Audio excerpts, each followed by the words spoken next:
exciting personnel involved, said senior conservationist Janice Greenbrier. Smoke will likely linger in the area through the following weekend. So her mom is a specialist in forestry. Seems parents are very well known to the public. So it seems, is anything off about this painting? Not quite. What's this? We got a cheetah print comb. We got a weekly planner. Monday, the scribble is not very good for me. Cooking class, bathroom, campus, coloring class. Is this? No, cooking class has been not done, and then there was an event where she had to cook, or whoever had to cook for somebody. Notice of temporary personnel transfer. Bruce Pendleton, head of personnel, State Forestry Service, to aid in the upcoming prescribed burn operation. A ranger with expertise in the procedure is being transferred to the station of Flintlook National Forest, effective 9/2/1994. Please see the attached personnel file. The overseeing officer at Flintlook Forestry Station, senior conservationist Janice Greenbrier, is charged with the supervision of transfer personnel. The duration of transfer will be based upon performance evaluation as well as the recommendation of the overseeing officer. Signed, Bruce Pendleton. Notice of so she's being transferred.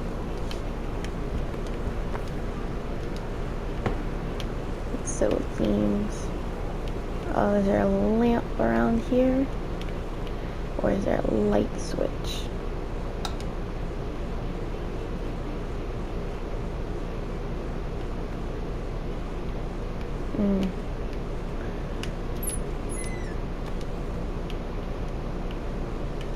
Brat Mobile T. Oh. Love being tab, cherry bomb, throwaway product bomb, fuck your fans, Polaroid baby, panic bitch, panic bitch theme, Richard Cool Schmool, Jusana, kiss a ride, no you don't Queenie, you're gonna for Sam, you're gonna fuck, it's so hard. You're gonna like, you're like, God, why? We gotta go slow. You're gonna like this one. Cool. So it's weird hanging out with girls. Daniel was around ever since I was little, and other girls? I don't know.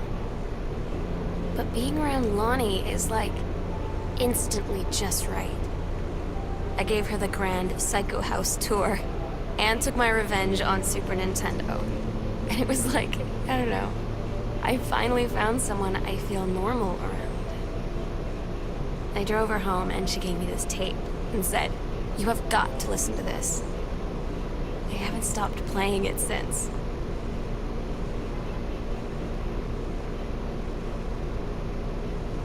Hanging out with the girls. So, let's see. Stop leaving every damn light in the house on. You are as bad as your sister. Wow.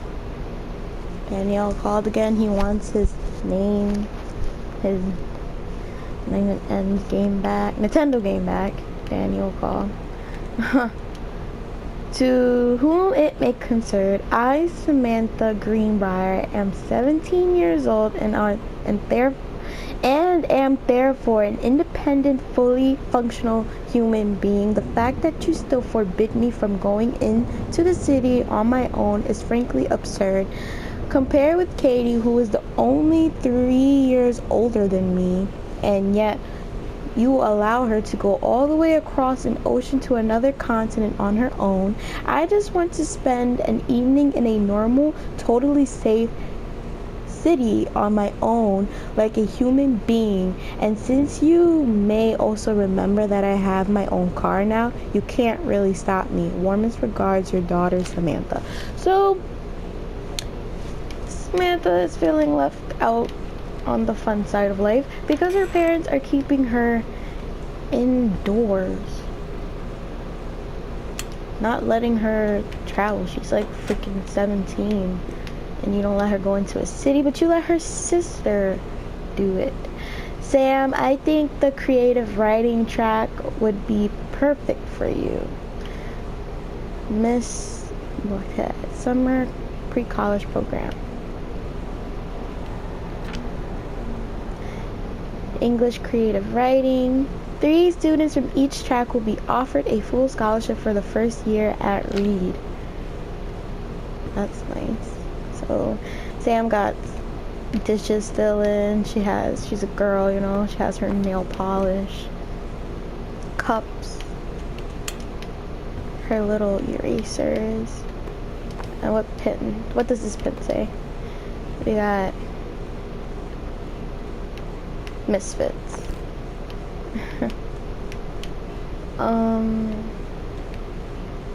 Goodfellow High School. Her brush. Tissue box. Maybe there's something under the tissue box. Nope, still nothing under the tissue boxes. Elias Pacific Institute of Art exhibition, August 19, November 30th, 1991. Garbage. She's always crumpling up stuff. Student name Yolanda DeSoto, grade 12. Factual description of incident. Mr. Benkley observed Miss DeSoto wearing a t-shirt with an unacceptable image on the front, a large beer can labeled Pabst Blue Ribbon. Miss DeSoto was sent to the guidance counselor's office. Action taken by faculty. Miss DeSoto was given the option to turn her shirt inside out, change into a shirt from her gym locker, or be suspended for the rest of the day. Miss DeSoto chose suspension. Father was called, but there was no answering machine. Miss DeSoto must return this form signed by her father.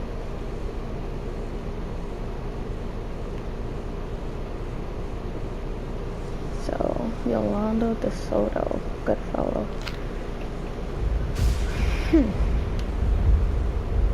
Why is it in the trash? Is that one of her friends? Got a magazine, some lip balm. No, I don't want the lip balm. I don't get the magazine. Groove, exclusive, AIDS in Africa, Soul Asylum Live, Eddie Vedder, Weezer. Hurting much.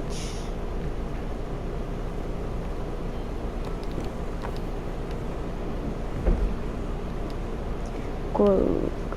So they're kind of like it's like a hippie-ish groove, you know? Groove. What's under the bed? Now we could use this. Samantha Greenbrier Fletcher. Shop 1. Not a challenging assignment. Metal Plague for family portrait. Reasonable subject, but not complex. When I said that mom and dad should be replaced with parents' names, I did not mean just add them underneath. Acceptable leveling on edges, show more pride in work.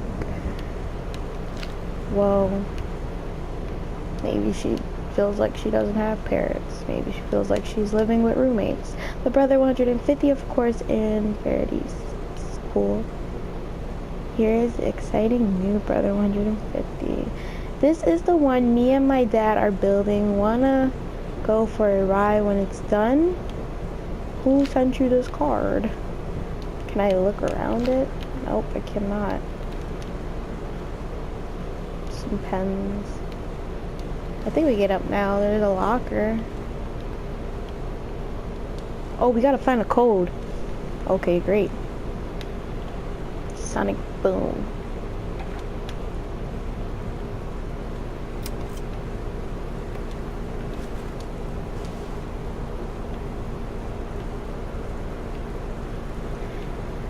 Got your number. Are you going to dance? Are you going to the dance with anyone? Type of board game. Trying to turn this correctly so you can see. Do you like sports? Is this how to talk to somebody on the phone? Notes. Captain Gallagher, still in her flowing skirt and sturdy jerkin, descended the single shining thread into the lower cavern of the labyrinth. She and the first mate, on their own now, grew closer to their goal, the throne room of the dead immortal king of the island. The first mate slid down the line onto the stone floor. She swept chalky bone dust from the front of her canvas trousers and looked up at the Allegra. The silken thread, nigh unbreakable thanks to the enchanted moth that inhabited the island, trailed behind, leading their way back to the entrance. From further into the labyrinth, the moaning began to echo. The moaning grew louder and clearer. It turned into the words from some ancient language they could not understand. The king's cursed voice. The hairs on the Captain Gallagher's arm stood one on end. She looked back at the first mate, whose eyes remained locked on the blackness of the passage for a moment, till long before noticing the captain's gaze, the first mate nodded silently ahead. Following the king's ghostly song deeper and deeper into the labyrinth, they came upon a rocky gap spilling forth otherworldly blue light. The great basin of the dead king's throne room lay below, skeletal and rotted robber. The king was hunched over the blue orb topping his royal scepter. Shadows of his bony fingers danced on the walls like gold. As he sang, wailing souls flowed in one by one through the cracks in the cave's walls, pulled into the orb, causing it to glow brighter and brighter behind the king.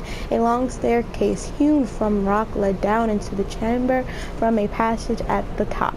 Gallagher said, "We have the advantage in numbers. I will draw his attention, and then you..." But first mate interrupted. "No, I am smaller and quicker, and you know of dealing with mystic energies like these. I will circle the other side, get the king's attention, and lead him on a merry chase." She held up the silk line, all traced by this invincible thread, of course. Gallagher said, "It is a good plan, but perhaps we should go together." The first mate shook her head. "You know this is our best chance. Don't be afraid for me." They grasped hands and exchanged 3 tight squeezes, their palms growing warm. The first mate tied the shining thread to the belt of her trousers, gave a quick salute and a wink, and dashed off. Gallagher waited, staring vigilantly across the top of the stairs where the first mate was to appear. The king continued his "Wait, no." The sing stopped. The king turned and began walking up the stairs. Gallagher wanted to call out, to do anything to stop the first mate from running headfirst into danger. She tried tugging on the line to signal her. No use. The king was nearly at the top of the stairs when the first mate burst through the passageway. She skidded to a stop. Even from across the yawning basin, Gallagher could see the first mate's eyes grow wide. She turned and ran, summoning her undead power. The king left the ground, levitating, gliding behind her with distressing speed. From some dank passage much too far away, Gallagher heard of the first mate's screams. She was already running toward the sound. The line in Gallagher's hand went taut. I apologize for that. Then shuddered. It fell slack to the stone floor. As Gallagher ran, she was gathering line, twisting it around her arm. She came to its end. The unbreakable thread dangled limply, its end shredded and frayed in her hand. She tossed it to the ground and ran. So this is Sam's writing chapters. And we got a folder.